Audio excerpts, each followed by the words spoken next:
Nita Gunawan tengah menjadi perbincangan hangat netizen setelah sukses menjadi artis. Dia awalnya merupakan konten kreator di TikTok. Kepada wartawan dia membeberkan awal mula popularitasnya melejit naik.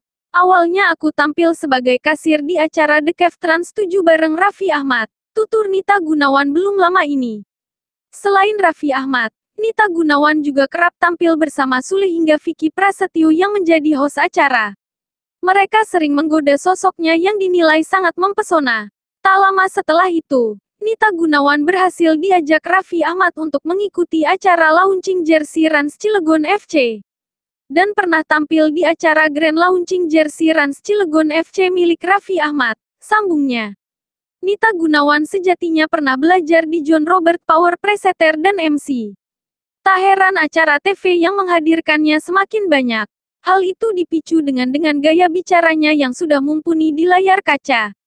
Sekarang aku juga tekun mempelajari dunia radio dengan mengikuti kelas radio di MRA Broadcasting, bebernya. Berkat kesuksesannya itu, Nita Gunawan sendiri sudah ditunjuk oleh sejumlah brand ambasador kecantikan. Tak bantu diri lo.